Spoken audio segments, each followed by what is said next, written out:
भगवान को खड़े खड़े आधा घंटा और बीत गया। इधर भगवान को खड़े खड़े कितना टाइम हो गया? 1.5 घंटा। 1.5 घंटे से भगवान खड़े हैं और ध्रुव जी कुछ बोल नहीं रहे हैं। इधर भगवान खड़े थे, ध्रुव जी को हंसी आ गई। ध्रुव जी हंसने लगे, मुस्कुराने लगे। जैसे ही ध्रुव जी हंसने लगे, ध्रुव जी को देखकर भगवान भी हंसने लगे। और भगवान को हंसता हुआ देखा तो यहाँ महाराज भगवान सुखदेव हंसने लग गए। और जैसे ही सुखदेव जी हंसने लगे तो पूरी जनता जनार्दन जितने ऋषि मुनि बैठे थे वो सब हंसने लग गए। क्यों जी? ये ध्रुव जी महाराज क्यों हंसे थे पता है आपको? ध्रुव जी को हंसी क्यों आई?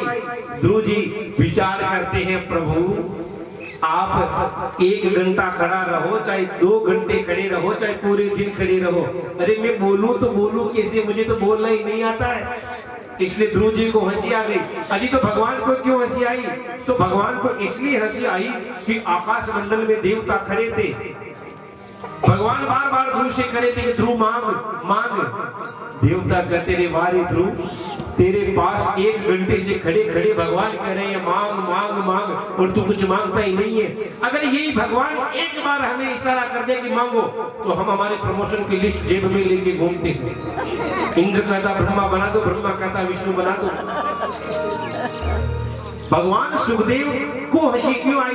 तो भगवान सुखदेव को हंसी इसलिए आई कि वारे देवताओं, तुम्हारी कैसी बुद्धि है जो तुम भगवान से भी मांगने की बात करते हो। राज ऋषि परीक्षित को भी हंसी आई। क्यों? क्योंकि परीक्षित को इसलिए हंसी आई कि उस ब्राह्मण बालक ने मुझे श्राप दिया है कि वरदान दिया है। अगर श्राप दिया होता तो मेरी अधोगति होनी चाहिए, लेकिन आज इतने लाखों संत मेरे सामने बैठे हैं और भगवान सुखदेव के श्री मुख से मैं 3 दिन से कथा सुन रहा हूँ। बताओ मेरे लिए वो वरदान है या श्राप? फिर भी ध्रुव जी कुछ बोल नहीं रहे थे। और भगवान ने क्या किया? बातों ही बातों में लिखा है कि कृतांजलिं ब्रह्ममयीन कंबुनां स्पर्श बालम कृपया कपोले। भगवान ने अपना बातों ही बातों में शंख ध्रुव के गाल के छुआ दिया। और जैसे ही ध्रुव के गाल के शंख छुआया, मानो पूरे वेदों का ज्ञान भगवान ने ध्रुव को दे दिया। बोलिए लक्ष्मी नारायण भगवान की जय। और जैसे ही ध्रुव जी के गाल के भगवान ने शंख छुआया, अब तो ध्रुव जी महाराज हाथ जोड़कर खड़े हैं और बड़े प्रेम के साथ भगवान की स्तुति कर रहे हैं। और भगवान से ध्रुव जी कहती है क्या कि योऽन्तः प्रविश्य मम वाचमिमां प्रसुप्तां संजीववत्य किल शाक्तिधर स्वधाम्ना अन्यस्तहस्तचरण श्रवणोत्वगादीन् प्राणान् नमो भगवते पुरुषाय तुभ्यम्। कि हे भगवान, जब तक आप नहीं पधारे थे, जब तक आप मेरे अंदर विराजमान नहीं हुई थी, तब तक मेरी वाणी सोई हुई थी, मेरी जो ये इंद्रियां हैं वो सोई हुई थी। आप अंदर प्रवेश किया, आपने जैसे ही प्रवेश किया ये मेरा शरीर सचेत हो गया। प्रेम से बोलो जय श्री कृष्ण। क्यों जी? भगवान के अंदर प्रवेश करते ही शरीर सचेत हो गया। तो बताओ जब अपन मरते हैं तो निकलता क्या है? कोई आपने कभी मरे हुए को देखा? नहीं देखा? अरे आपने कभी देखा हो तो जो आदमी मर जाता है उसके घर वाले रोते। एक जगह आश्रम में कोई संत जी चले गए थे, सब संत रो रहे थे, अरे इतने अच्छे संत जी थे, इतने भले आदमी थे, मर गए। और आश्रम के जो महंत थे ना, बड़े संत, वो मुस्कुरा रहे थे। किसी ने कहा महाराज आपके घट में दया नहीं है, आप हंस रही हैं और ये देखो मर गई। महंत जी ने कहा भैया कौन मर गया है? अरे फला संत जी मर गई है।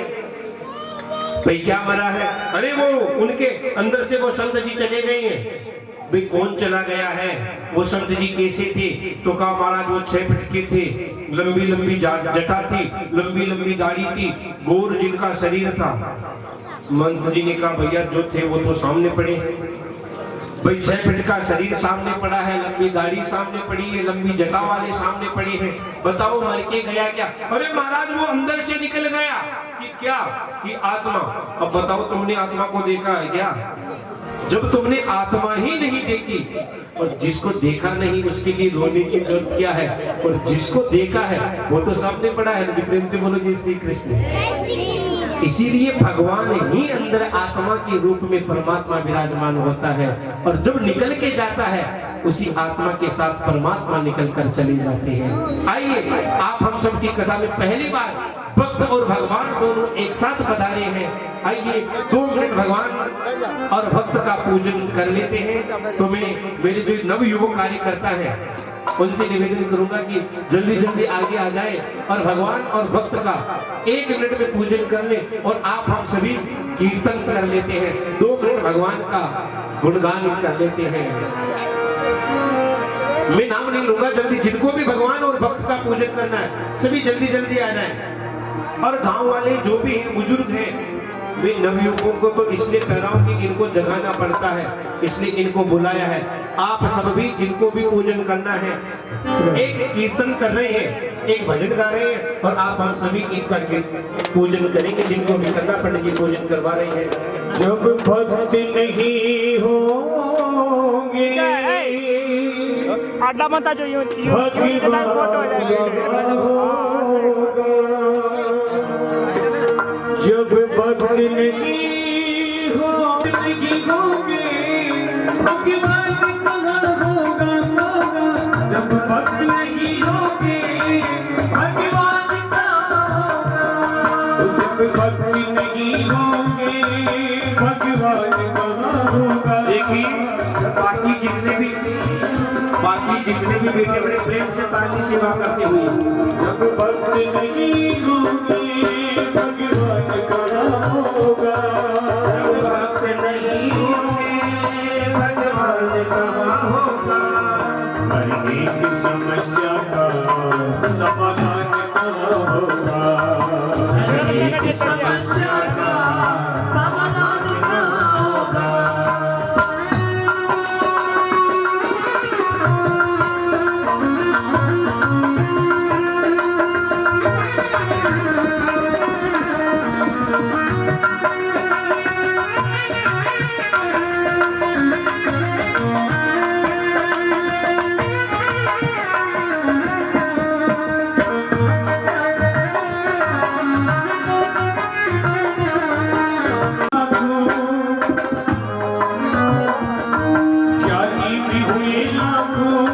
पंडित भी हुए लाखों, ज्ञानी भी हुए लाखों पंडित भी हुए लाखों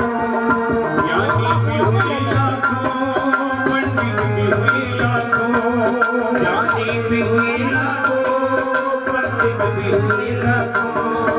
पर रावण के जैसा विद्वान कहाँ होगा पर रावण के जैसा विद्वान कहाँ होगा। जब भक्ति नहीं होगी भगवान कहाँ होगा नहीं होगी भगवान कहाँ होगा।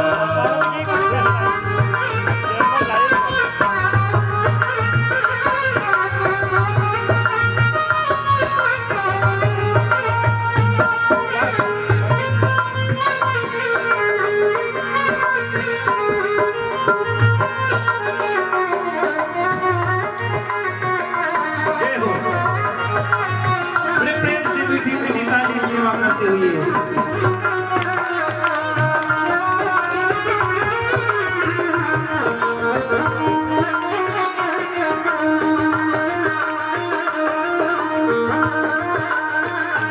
पहलवान हुए लाखों पहलवान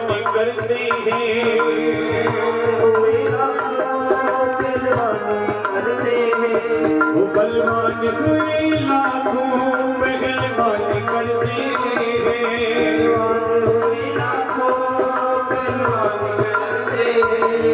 पर हनुमान जैसा बलवान कहाँ होगा हनुमान जैसा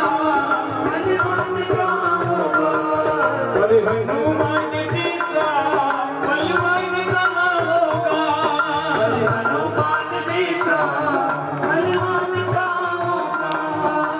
भक्ति नहीं